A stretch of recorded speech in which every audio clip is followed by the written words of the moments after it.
Bonjour à toi, créateur de Custopack. Dans ce tuto, nous allons voir comment importer différents fonds d'écran à votre projet Custopack. Alors, vous allez me dire, c'est extrêmement simple, pourquoi faire un tuto? Il suffit de cliquer sur le bouton Parcourir, de choisir un fond d'écran, hop, voilà, celui-là, de lui mettre un nom, un auteur. Alors n'oubliez pas, si jamais vous choisissez un fond d'écran dont vous n'êtes pas l'auteur, demandez bien la permission à l'auteur avant de l'intégrer dans votre Custopack. Bref, voilà, le fond d'écran est ajouté dans le Custopack. Il est même défini par défaut puisque c'est le seul, dans la résolution 1920 par 1200.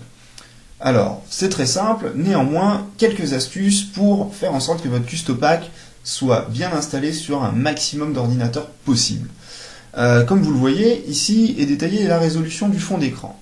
Cela permet en fait pour un même fond d'écran de l'ajouter en plusieurs résolutions.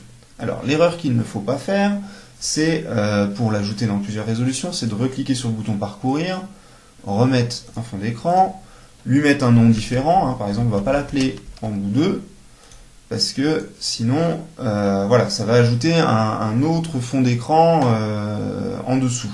C'est pas le but du système. Si l'image du fond d'écran est identique mais que vous voulez le proposer dans différentes résolutions, il faut lui donner le même nom. Donc là, si je refais parcourir, que je prends une autre résolution, voilà, je lui donne le même nom ce coup-ci, avec le même auteur.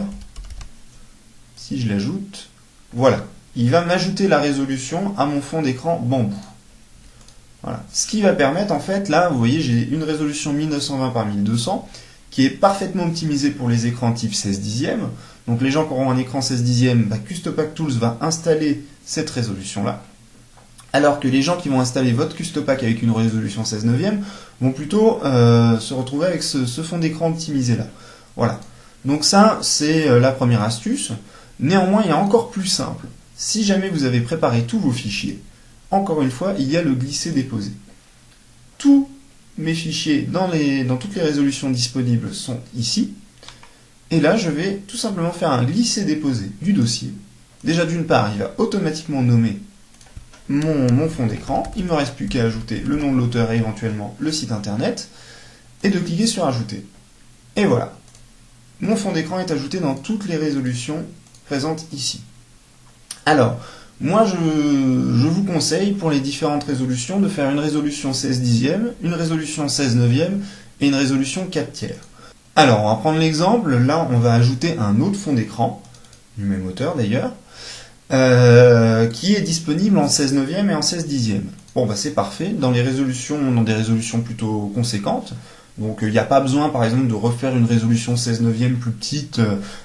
Custopack Tools se chargera d'optimiser la bonne résolution en fonction de l'écran sur lequel ça va être installé. Néanmoins, voilà. Donc là, il y a une résolution prévue pour le 16 neuvième, une résolution prévue pour le 16 dixième, pardon. Et il manque une résolution pour le 4 tiers. Donc, on va modifier ce fond d'écran pour créer une résolution 4 tiers. Donc, je vais l'ouvrir avec Adobe Photoshop. Voilà. La résolution 4 tiers la plus souvent utilisée, c'est quand même la 1280 par 1024. Donc nous allons faire un fond d'écran dans cette résolution-là. Nous récupérons cette image-là. Voilà. Donc là, l'idée, c'est de le redimensionner afin de conserver toutes les informations importantes à l'écran. Voilà. Donc quand c'est fait, on enregistre.